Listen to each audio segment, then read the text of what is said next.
Hello dear student, स्वागत है आपका कैच करो चैनल पे। मेरा नाम है नेहा कुमारी और मैं हिंदी की टीचर हूँ।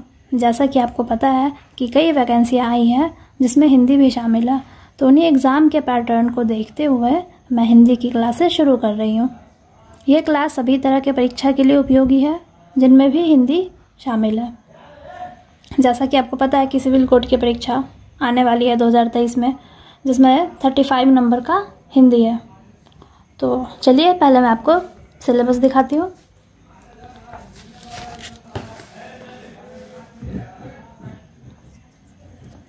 यहाँ सबसे पहला गद्य और गद्यांश।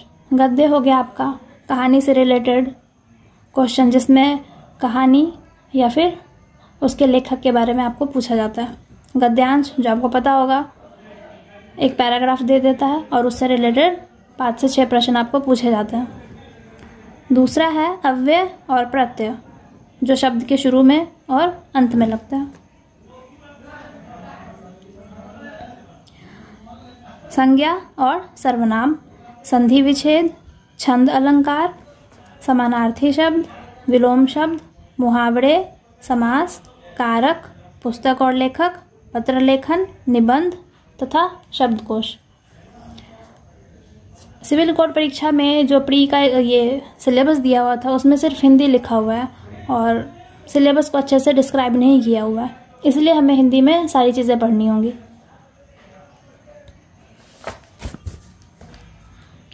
तो चलते हैं, आज शुरू करेंगे हम लोग पत्र लेखन से, क्योंकि ये काफ़ी इंटरेस्टिंग टॉपिक है। आप लोग बोर नहीं होइएगा। यहाँ पत्र लेखन की ये पहली क्लास है। इसमें मैं आपको पूरा तो नहीं पढ़ा पाऊँगी, लेकिन इसका जो एक टाइप होता है औपचारिक पत्र, वो मैं आपको पूरा पढ़ा दूँगी।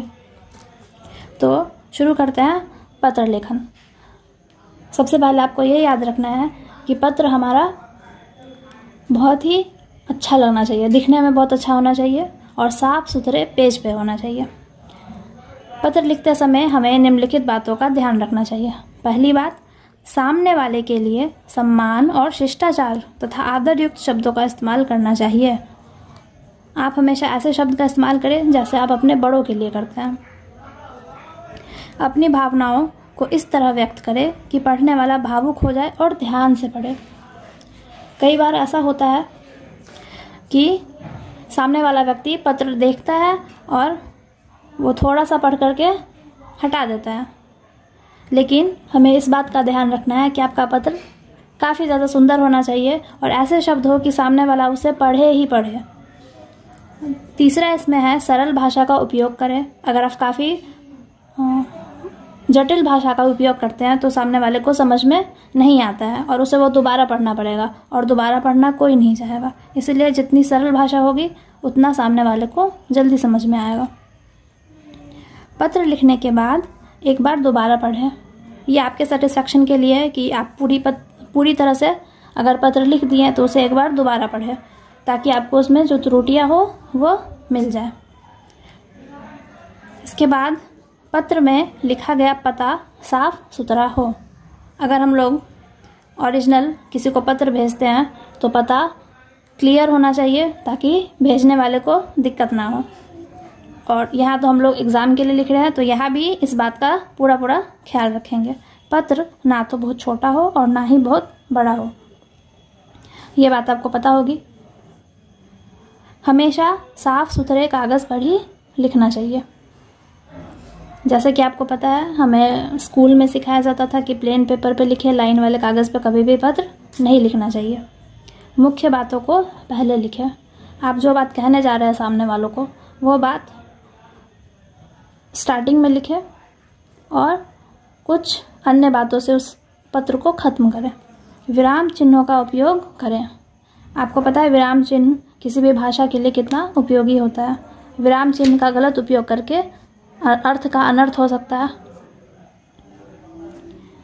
पत्र के अंत में पढ़ने वालों की जिज्ञासा शांत हो जानी चाहिए, यानी आप जो चीज़ कहने जा रहे हैं उसे इस तरह से कहे कि वो सामने वाला पूरी तरह से समझ जाए और कुछ भी बाकी ना रहे। अब चलते हैं पत्रों के प्रकार पे। ये आपको बहुत ज़्यादा ध्यान रखना है। पत्रों के प्रकार, दो तरह के पत्र होते हैं, औपचारिक पत्र और अनौपचारिक पत्र। औपचारिक, जिन्हें आप इंग्लिश में कह सकते हैं फॉर्मल, और अनौपचारिक इनफॉर्मल। औपचारिक पत्र जो हम लोग ऑफिशियल ऑफिस में भेज सकते हैं, अनौपचारिक हम लोग अपने रिश्तेदार को भेजते हैं। तो आज मैं आपको सिर्फ औपचारिक पत्र समझाऊंगी। औपचारिक पत्र, सबसे पहले इसकी परिभाषा देख लेते हैं। ये पत्र हम उन्हें लिखते हैं जिनसे हमारा कोई भी निजी रिश्ता ना हो, जैसे स्कूल, ऑफिस, सरकारी कर्मचारी, संपादक इत्यादि। एक बार और इसे अच्छे से समझ लीजिए। औपचारिक पत्र, फॉर्मल लेटर, हम उन्हें लिखते हैं जिनसे हमारा कोई भी निजी रिश्ता ना हो, और अगर आपका निजी रिश्ता है भी तो भी आप उनसे ऐसे नहीं लिखेंगे कि वो आपके रिश्तेदार हैं। आप उनसे एक कार्यवाहक की तरह ही लिखेंगे, जैसे स्कूल, ऑफिस, सरकारी कर्मचारी, संपादक इत्यादि। इनको पत्र लिखते वक्त हम लोग इन सब का ध्यान रखेंगे कि जो शब्द यूज हो वो सम्मान पूर्वक हो, शिष्टाचार और आदर युक्त शब्द हो। इसके बाद चलते हैं, इसमें औपचारिक पत्र में ध्यान देने योग्य बातें क्या क्या है।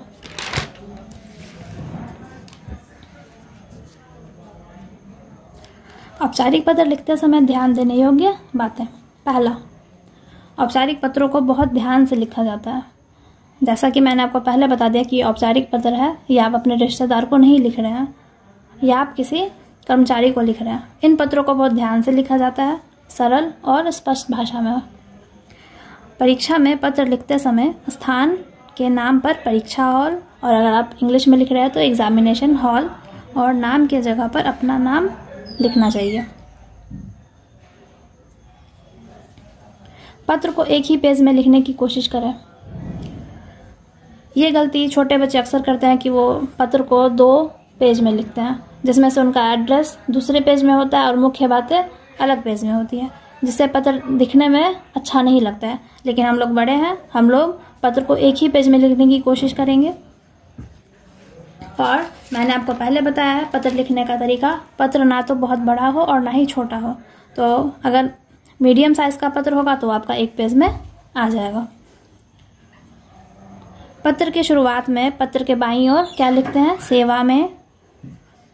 अगर आप स्कूल में पत्र लिखे होंगे तो आपको पता होगा, सेवा में श्रीमान प्रधानाध्यापक महोदय, फिर अपने स्कूल का नाम लिखते थे। तो पत्र की शुरुआत में पत्र के बाईं ओर सेवा में लिखे, और उसके बाद जिसको पत्र लिखा जा रहा है उसका पद तथा स्थान का नाम लिखे। जैसे हम लोग स्कूल में लिखते हैं प्रधानाचार्य महोदय, ये उनके पद का नाम हो गया। संपादक महोदय, अगर हम लोग न्यूज़ एडिटर को लिख रहे हैं तो। पत्र का विषय, सब्जेक्ट, बहुत ही कम शब्दों में लिखे। फॉर एग्जाम्पल मैं बता रही हूँ, जैसे हम लोग छुट्टी के लिए लेते हैं, भाई की शादी के लिए छुट्टी, तो विषय के बाद बहुत कम शब्दों में लिखे कि छुट्टी हेतु पत्र, या फिर छुट्टी के लिए। कभी भी पूरा सेंटेंस में विषय ना लिखे कि भाई की शादी के लिए 5 दिनों की छुट्टी लेनी है, इस तरह से नहीं लिखना है। विषय आपको सिर्फ 2 से 3 शब्दों में लिख लेना। पत्र के बाद बाईं ओर महोदय, महोदया। महोदय अगर वो मेल है यानी पुरुष है, और फीमेल है यानी स्त्री है तो महोदया। इसी तरह से श्रीमान पुरुष के लिए और श्रीमती स्त्री के लिए। महोदय, महोदया, माननीय, श्रीमान, श्रीमती आदि शब्दों का उपयोग करें। संबोधन लिखने के तुरंत बाद नीचे वाली लाइन से सविनय निवेदन यह है कि से आप अपना पत्र आरंभ करते हैं। अपनी बात पूरी करके आपसे विनम्र निवेदन है कि लिखकर आगे की बात शुरू करते हैं। इस दोनों लाइन को ध्यान से समझिए। सविनय निवेदन यह है कि, और इसके बाद मैं नेहा कुमारी, या फिर आप जो भी है आप अपना नाम लिख करके आपसे विनम्र निवेदन है कि, और इसके बाद अपना सब्जेक्ट शुरू करेंगे, अपना विषय बोलना शुरू करेंगे। और पत्र ख़त्म करने के बाद, जबकि आपका जो मेन पॉइंट है वो ख़त्म करने के बाद धन्यवाद या कष्ट के लिए क्षमा जैसे शब्दों का प्रयोग ज़रूर करें। और अंत में भाव दिया प्रार्थी लिखकर अपने हस्ताक्षर करें तथा उसके नीचे अपना नाम लिखें। यहाँ पे ध्यान दें, जैसे हम लोग लिखते हैं कि अगर यह पत्र आप एक्सेप्ट कर लेते हैं, यानी यह पत्र स्वीकार कर लेते हैं, तो इसके लिए मैं आपका सदा आभारी रहूँगा, मैं आपका हमेशा आभारी रहूँगा। और अगर हम लोग छुट्टी मांगते हैं तो छुट्टी में हमेशा लिखते हैं कि कृपया करके मुझे 4 दिन या फिर 5 दिन की छुट्टी देने के लिए कष्ट करें या फिर कष्ट करने की कृपा करें। ये बहुत ही ज़रूरी होता है। नाम के बाद उसके नीचे प्रेषक का पता तथा दिनांक लिखें। पता में अगर आप शहर, मोहल्ला, इलाका, गांव से हैं तो गांव, फिर गांव का नाम और पिन कोड डालना ज़रूर लिखें। ये हो गया औपचारिक पत्र। पर औपचारिक पत्र भी 3 तरह का होता है, क्योंकि आप कभी स्कूल में लिखते हैं तो स्कूल में तो ये सब आप नहीं लिखते हैं, तो तीनों पे हम लोग गौर करेंगे। औपचारिक पत्र को 3 भागों में बांटा गया है: प्रार्थना पत्र, कार्यालयी पत्र, व्यावसायिक पत्र। एक बार और मैं याद दिला देती हूँ कि ये तीनों हमारा औपचारिक पत्र यानी फॉर्मल लेटर है। ये हम अपने रिश्तेदार को नहीं लिखते हैं, इसलिए इस तीनों में वही सारी बातें ध्यान देनी है जो मैंने आपको यहाँ बताई थी पत्र लिखते समय, खास बातें। औपचारिक पत्र की जो खास बातें थी जो मैंने आपको यहाँ 1 से लेकर 10 तक में बताई है, ये सारे पॉइंट्स, ये 10 पॉइंट्स आपको इस तीनों में भी इस्तेमाल करने हैं। पहला है प्रार्थना पत्र। प्रार्थना पत्र हम लोगों ने बहुत ज़्यादा लिखा है, सबसे ज़्यादा। प्रार्थना पत्र मैंने तीनों का परिभाषा लिखा हुआ है। जैसे कि प्रार्थना पत्र ऐसे पत्र जो अवकाश, शिकायत, सुधार, आवेदन आदि के लिए लिखे जाते हैं। अवकाश यानी छुट्टी के लिए, शिकायत यानी अगर आपको स्कूल में किसी चीज़ की शिकायत है, लाइब्रेरी की शिकायत या फिर लैब की शिकायत, तो इसके लिए आप प्रार्थना पत्र लिख सकते हैं प्रधानाचार्य को। सुधार, आवेदन आदि के लिए लिखे जाते हैं, जो हमारे सरकारी विभागों जैसे स्कूलों, कॉलेजों आदि में लिखते हैं। दूसरा आता है कार्यालयी पत्र। ऐसे पत्र जो कार्यालयों के काम से लिखे जाते हैं। कार्यालय यहाँ पे ऑफिस को बता रहा है, जैसे डाक प्रभारी, डाक थाना प्रभारी, स्कूल के प्रधानाचार्य, संपादक और परिवहन विभाग। इन सब जगह हम लोग कार्यालयी पत्र लिखते हैं। व्यावसायिक पत्र ऐसे पत्र जो पैसों के लेन देन, सामान के खरीद बिक्री से जुड़े हो, जैसे सामान बेचने वाला, व्यापारी, कंपनी मालिक, प्रकाशक इत्यादि। ये पहला हो गया प्रार्थना पत्र, दूसरा हो गया कार्यालयी पत्र, तीसरा हो गया व्यावसायिक पत्र। इस तीनों का मैं कल 2-2 टाइप आपको लिख के दें। जैसे प्रार्थना पत्र 2 तरह के, कार्यालयी पत्र 2 तरह के, व्यावसायिक पत्र भी 2 तरह के मैं आपको दिखाऊंगी। आज के लिए यहीं तक रहने दीजिए, नहीं तो क्लास काफ़ी लंबी हो जाएगी। कल मैं आपको अनौपचारिक पत्र और उसके प्रकार दिखाऊंगी। अगर आपको ये क्लास अच्छी लगी हो तो कृपया कमेंट करें और लाइक सब्सक्राइब करना ना भूलें।